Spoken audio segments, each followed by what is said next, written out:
Hello, welcome to the Savvy channel. Today I'm going to be doing another book review.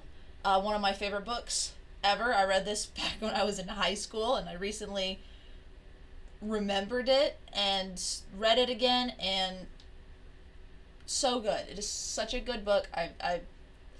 It's been so long since I last reread it that I had so much that I forgot. You know when you read a book a long time ago and you're like, I don't remember anything that happened in this book, but I know it was good, so I reread it. So good. Such an amazing book. It is the Temeraire series by Naomi Novik. The first book is called His Majesty's Dragon, because it's a 9-book series. It is quite a long series, but I think it's well worth it. It's a really good book. So first I'm going to go into the initial summary of it, and then we'll get into a lot of the details later, because there's so many details in this book that explain the world that they're in. It's so well thought out. Naomi really had a lot of time where she sat down, and I mean you can also see that they have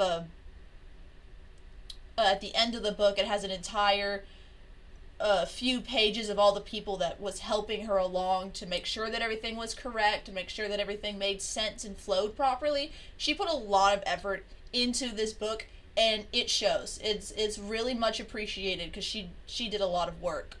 And I recommend everybody to read this book. I'm going to try to not go into too many huge spoilers, which is going to be kind of hard just because I'm going to be talking about a lot of the book. But just read it. Just if you don't want it to get spoiled for you, go read it first and then come back, because it's so good. It really is worth the read. So the main basis of this book is the fact that it is a historical fantasy novel set back in the time of the Napoleon era, so about the early 1800s, when Napoleon's reign was kind of at its peak and he's trying to take over a bunch of other places, trying to take over Britain. The main character being William Lawrence, who is a British Navy man. So he's on the boats, he's the captain of his own boat, and that's kind of where we start. Is he's on his ship, captain of it, and he's taking over another French naval ship. So he takes over this French naval ship. They explain in the book that it was a fairly easy endeavor. On that ship, they discover a dragon egg, which puts us into one of the main point. The main point of the entire book. They incorporate a dragon egg into it, and that's where the fantasy part of it comes in. They realize on that ship that they realize when they get their doctor to come in and inspect the egg, that the egg is about to hatch, and they're about 3 weeks out from shore before they're going to be able to dock and get it off the ship and all of that kind of stuff. So they're really in a bind because they have no idea really what to do with dragons. They don't deal with dragons on themselves. That would be the other part of the military that the British and most countries in this book have, which would be the aviators. The aviators are the people that they've got all the dragons. It's like its own aerial unit, but in 1800s. Super cool concept. I've never seen that done anywhere. There's a lot of things in this book that I've never seen anywhere else. So we'll get into all of that. So the aviators are the ones who actually understand all of that. These Navy men have no idea what they're doing. The only thing that they do know is that when a egg hatches and a dragon emerges from the egg, the dragon picks its own handler. So the dragon will come and be like, hey, I want this guy to be my handler, and now those two, the dragon and the person that he chose, they're tied to each other. They're tied to each other in a very strong companionship, and the handler pretty much becomes their companion, parent, servant, kind of the whole shebang. They're connected in an inexplicable way, which is shown throughout the book. They're so connected. It's much deeper than a friendship, but not completely like a parent situation, even though the dragon is very young, born. So the whole first chapter is pretty much what to do with this dragon. We need to, if we don't get a handler for it, if nobody here is good enough for the dragon to choose, it'll become a rogue dragon, and it'll just destroy it'll do whatever it wants. If it wants to go and destroy a village, it can go and do that. It's a dragon. That's kind of why they have that's why they have the handlers that go with them, is the dragons will get out of control, and they're dragons. It's really hard to control them, but it is very easy to control them when they have a handler. So they end up drawing lots. So they get everybody's name written down on a piece of paper, everybody on the ship except for those that are married, and put them all into a jar, and they just draw and see who it is that's going to try to tame this dragon. It doesn't work, obviously. They ended up drawing one of the young men that was on the ship that was like, didn't know what he was doing. He was scared of the dragon. He was trying to put this harness on it, and the Temeraire, that's the dragon's name. Temeraire was not having it. He just was like, no, I don't want this kid. He ends up going up to Lawrence, as was kind of obvious from him being the main character. He goes up to Lawrence, and he chooses Lawrence as his handler. And from then on, as soon as that dragon chooses him, he's no longer a Navy man. So he immediately demotes himself. He's no longer even a part of the ship. He's a part of a completely different branch now, because that's kind of what happens when you become an aviator. Your entire life is essentially uprooted. Your entire life now revolves around this dragon that you're with. So that's why, like, a lot of the aviators in this are really looked down on. They're always kind of looked down on. They're never really respected because they can't have, like, a family. They can't have a normal life. Their life is attached to something else entirely. And, I think at some point they mentioned something along the lines of, a civilized woman would never allow herself to come second to a dragon. So it kind of uproots Lawrence's whole life. Like, his father is Lord Allendale, so he comes from, like, a prestigious upbringing, and now suddenly his whole life is uprooted. He's not a Navy man anymore. Completely, everything is just totally changed for him. Just completely. And it's so good the way that they do the characters. Because Temeraire, which is the name of some ship that he came up with on the fly, because he was like, I don't know what to name a dragon, because Temeraire asked him, well, what do you want me to be named? And he was like, Temeraire. So, it was the name of some ship. I really should look more into it, but it was like a previous ship that was named Temeraire, and he just threw it out, and Dragon liked it. So, the way that they do Lawrence's character throughout all of this. Oh, I should also mention that as soon as the dragon is born, they can speak. I forgot to mention that. Dragons are born just with the capability of being able to speak. They're pretty much born like, I would say, probably right around like a 10-year-old, like a human 10-year-old would be. They can kind of talk. They don't really understand a lot of stuff yet because they're, just born, but they get curious about a lot of stuff. They're always trying to, like, oh, well, what's that? So it's like a 10-year-old being hatched. It's not like an infant at all.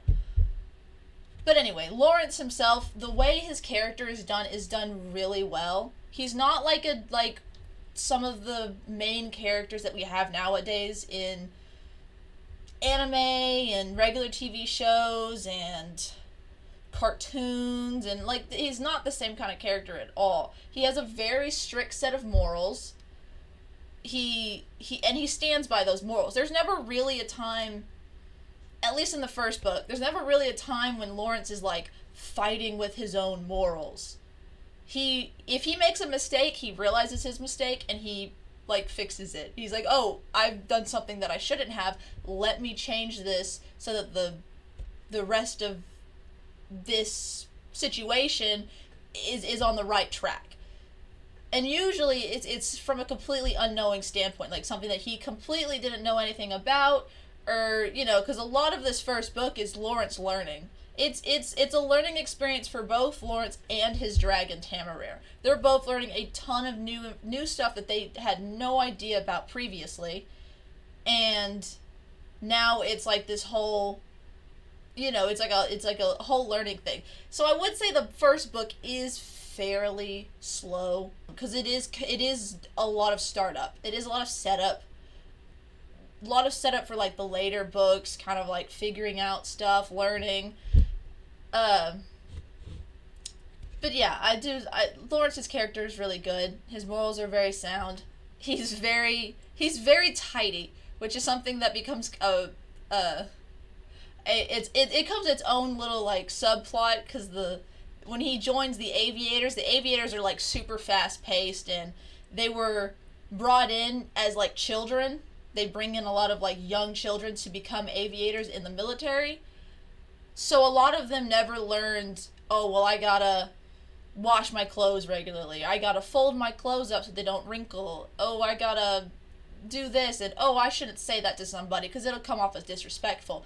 They don't know any of that. Lawrence has had a completely different upbringing, so every time Lawrence is like, let me not sound disrespectful, let me put it this way, or oh, I have to fold my clothes and put it into a bag. Y'all are not touching my stuff. You're not gonna just toss it into a suitcase and throw it on board to just mess up all of my stuff.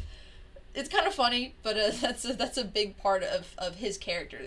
And I like the fact that it's you see a lot of how he was raised. That's a big thing. You see a lot of how he was raised, how he was taught proper etiquette, and how he's been for the first 30 years of his life. And suddenly now he's in a completely different atmosphere where there's a bunch of people who come up to him and just talk to him casually. He doesn't talk to people casually like that. It's always very formal, very stiff. Maybe he's got a close friend here or there that he could speak a little bit more casually to. But it's nothing like what it is with the aviators. They just could come up to you and just be like, "Hey, what's up? How's it going?" It's like if it's like those like old classic things of like this super city boy going down and encountering a bunch of like cowboy redneck kind of people. It's the same vibe. Where he's like, what the heck? What are we doing? What is this? We don't do that where I come from. Very good, very good. So, it's such a good book. So throughout the whole entirety of it, there's a lot of about what's going on with just the war itself. And like I said, this is so well thought out because the time frame is very well thought out. Every time that they get any kind of information because Lawrence and Temeraire end up going to a training base, and anytime that they get any kind of like intel or information about what's going on in the war, it's usually about 3 weeks behind. I believe it's about 3 weeks to a month behind what's actually happened, because Naomi took a lot of consideration into, well, how long would it take for them to get the information, and how long would it take to get somebody to deliver this. I personally really like time frames. My biggest thing that I hate when it comes to reading a book is not knowing how much time has passed. I'm always like, oh, well, this just happened, so why are they now across the country? How long has it been? How much time has passed? And sometimes they just don't ever tell you. Sometimes you could Google it, honestly. You just look it up and be like, how much time has passed?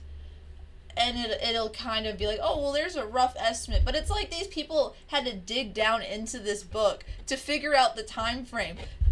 Naomi just tells you. She just like, this is the time. This is how long it's been. This is how long everything has been, everything that's happened. There, all for you to look at, which is so nice. I'm so done trying to figure out timelines and stuff. Just so ridiculous. But yeah, so they end up going to a training base. And there's where they meet a lot of the main crew, the main cast of the book. So first off, there's Berkeley and his dragon Maximus. Which Berkeley's an older man. Once again, they don't really go into the ages very much. I would assume that he's probably about 40 or 50. It's mentioned that he waited a really long time for his dragon egg to hatch, because the time frame on the dragon eggs, they could take 10 years to hatch, or they could take 3 months to hatch. It just depends. Every dragon egg is different. So Berkeley had been waiting for Maximus for ages until he finally hatched, and now he has his dragon. He's a little bit older than the rest of the group. There's also Catherine Harcourt, who has a dragon named Lily, and it's actually really funny when Lawrence meets Catherine, because he's completely dumbfounded by the fact that there's a woman in the military. You know, like 1800s, that'd be kind of unheard of. He was completely taken aback by the fact that Catherine was a woman. Not in a bad way. Well, like I said, Lawrence has got very sound morals. But he was taken aback, he was surprised, and kind of just was like, okay, moved on with it. I mean, he had a little bit of a struggle with, like, you know, how to refer to her as captain and not miss, and nothing super major. But within the aviators, they have a specific set of women that are in there specifically because there is one dragon. That dragon will only take women as their handlers. So the long-winged dragons, they only take female handlers as their captains. So they have a group of women that are specifically for those dragons, because those dragons are also, like, some of the more dangerous. They're acid spitters, so they spit acid. Another great thing about this book is the significance of how dangerous acid is. I feel like there's so many things that are like, oh, well, it's acid, but it's acid. Dude, no. In this book, the long wings that spit acid, they can melt ships. I feel like acid isn't given a lot of credit as as an ability. Acid is so dangerous. It'd be so cool to see a lot more of, like, oh, we wreck shit. we can mess something up. Super deadly, super dangerous. She's one of the main, like, the long-winged dragons are one of the main dragons that they have in the British aviators because of the acid spitting, because of how dangerous it is. Now, there are other ones that are probably equally, if not more, dangerous than the long wings, which would be like the French dragons. They have a particular breed that breathes fire, you know, classic dragon. And then there's some dragons in this world that don't breathe anything. They're just really big. And they're like, yeah, we want the really big one. They're just really big. They don't have any kind of acid or fire breathing or shooting lasers out of them. Nothing like that. Really nice, because there's so many different types of dragon breeds. And maybe I'll do another video another time just talking about the specific dragon breeds that she has in here. Because there's a lot. There's like blue Pascals, you know what I mean? I think they're just tiny dragons, the blue Pascals, but it's a lot of information. If you want to, like, learn everything about it, this is definitely a book to read a few times to fully be like, okay, this is this particular dragon, or this is this piece of information. But it's so cool, because they have different names of them, like they're snakes. You know what I mean? It's like, oh, this is the ball python, you know? And it's dragons, which I think is also really cool. It's not just like, this one's a red dragon. It's red. It does red dragon things. Or this one's a white dragon. It's like, there's a name for this dragon. This dragon is a flippin' royal copper, which is what Maximus is. He's a royal copper. And he's just a big dragon. That's it. He's just one of the bigger dragons that they've got on the British aviators. It's really cool. It's just so cool. And if, like, you actually just, like, sit down and just, like, read, like, the lore of it, it's so much fun. I just really enjoy that kind of stuff. I like it when it's it seems more real. It seems more realistic. I like the realistic kind of stuff. Like I said before, a lot of this book is with Lawrence and Temeraire just learning new information, just learning different stuff, trying to get with the aviators, trying to just figure everything out. Because, I mean, Temeraire, he pretty much, I mean, he was on a ship for maybe about a month before he got onto land and went and joined the aviators, so he didn't have as much of a struggle with it. Lawrence, on the other hand, having been a Navyman for 15 years, because I believe he ran away from home at 16 to go and join the Navy, because his father was like, no son of mine's gonna be a Navyman, you're going to the church. That's pretty much exactly what it was. His dad wanted him to be a clergyman. So he was like, nah, I'm gonna go join the Navy. Runs away at 16, and then he's 16, something like that.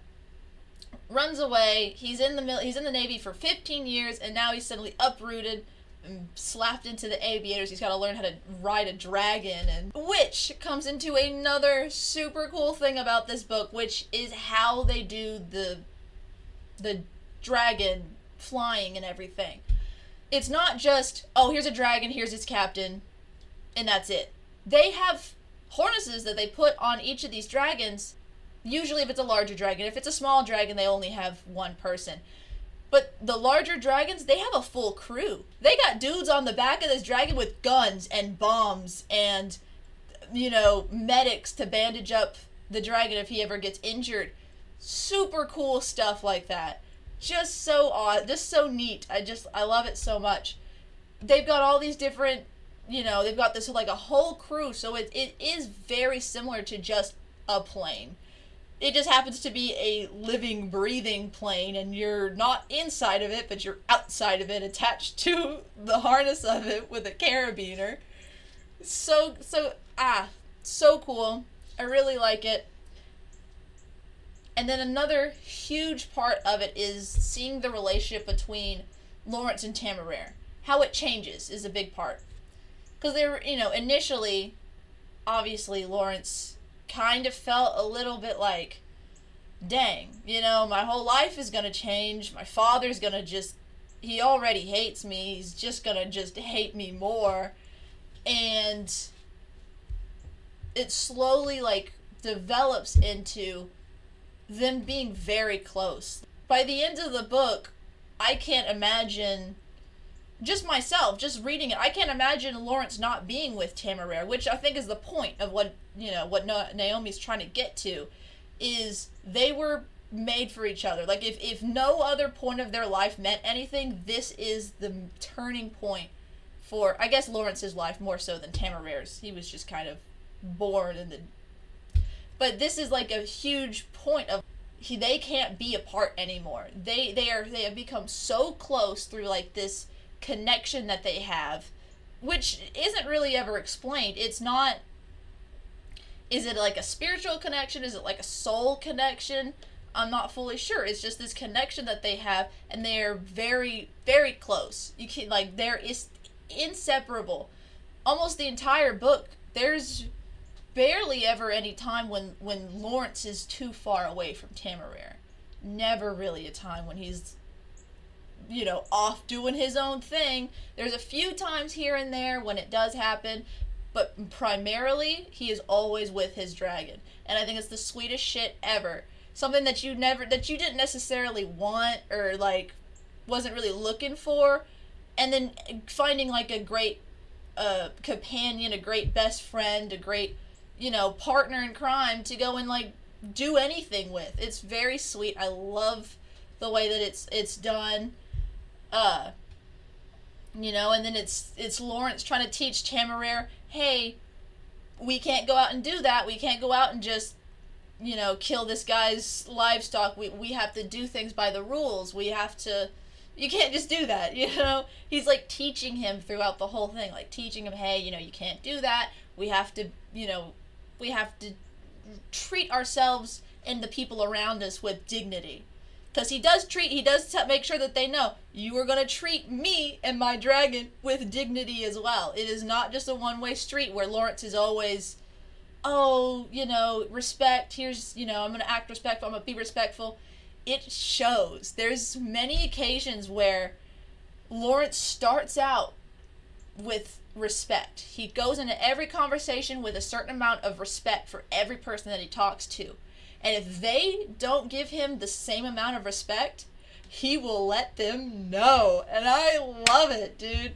Oh, it's so good. It's so good. And it's not in some sort of crazy way. It's never like, oh, I saved this guy that hates me and now we're besties. I mean, I guess there was an instance where something like that happened, but not every instance. A lot of the times it just either happened naturally or he said, "Hey, you're not going to talk to me or Temeraire like that. You're going to show us some respect. We're not playing a game.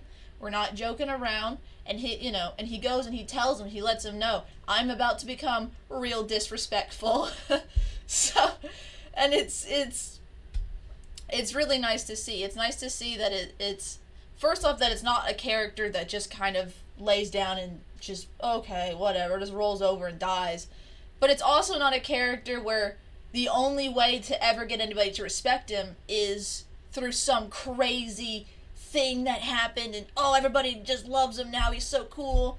It's like, no, he just comes up to you, tells you that you're going to treat him a certain way, and you can either do it or you can deal with him because he doesn't take that. So it's so nice, it's so human, I guess you could say. It's a really like human way of interacting with other people. It's good to see that and be like, hey, that's something that I could do in my own life if something like that, if something similar were to happen. It's not some crazy thing where I've got to go 9,000 to fucking show somebody that they need to treat me with any kind of respect. It's like, no. Sit down, have a conversation with them, tell them that you're not going to put up with it, and then move on about your day. And if it happens again, we'll make sure that they know that it's not going to happen a third time. So good. I love it so much. It's really, like, the characters, they work so well as their own individual people. Especially Lawrence. Temeraire works really well. You can, you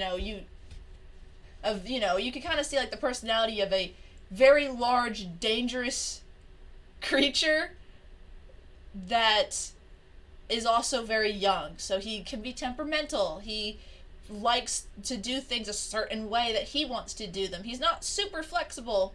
He does things if Lawrence tells him to do it, but he's not super flexible with a lot of stuff. Temeraire will tell you no, and he will tell no, I'm not doing that. So that, once again, he's also a dragon. So I mean, I don't know how you tell a dragon that he's gonna do something. Lawrence can, but that's because they are connected. Okay, nobody else can. So I'm sorry. I don't feel like I'm doing it justice talking about it. It is genuinely so good. Everybody needs to go and read this book. It's genuinely, I think, one of the best books. Now, don't get me wrong. It's not my favorite book. I do have a lot of other favorite books, and maybe I'll talk about them. But it is one of the greatest, and I feel like Naomi really did a great job putting it together. She did an amazing job putting it together. It flows so well, and like I said, it goes very quickly, while at the same time, there's never a time when you think, oh man, I don't have enough information. You have plenty of information while it's also going at like this fast pace. The pacing is like amazing. The pacing is really nice. Like, it has a bit of slow points and then it picks up to something something happening. And the slow points are usually points where you're learning more stuff. So it's not like it's boring to read them. It's like, oh, I'm learning more about the world that this is in, which if you personally like learning about that kind of stuff, you just like, oh, I want to figure out what's going on in this kind of world, it's the perfect book for it, because it does it so well. I can get you can already kind of get a visual with it because it's historical, So it's pretty much how you'd think like the 1800s are if you were to think back to it. And then it incorporates its own specific set of, oh, well, this is what's different, and this is what's different, and these are how these people act. It's done so well that I'm never at a point where I'm super confused. The only parts that I think I might be a little bit confused is just the characters. There are quite a few characters, and sometimes they'll come back up, and you've got to be like, who is this character? Other than that, I don't have any like there's no real issue that I see with the book. It's just the character part. I can't keep up with that many characters, man. It's too much. But yeah, that's all I had to say on the book. Seriously, go and read it. I might do another part for the second book. I don't know. I might make it a whole thing where I go through all 9 books because they're all so good. But this is the first book. You guys need to read it. Please. I guarantee... I can't guarantee it. But I think it's underrated. I don't hear a lot of people that know of this book. I don't know a lot of people that have ever read this book, and I definitely think that more people should read it. More people should look into it. It's a really fun fantasy book. It's not super long. It's not going to take all of your time to read it.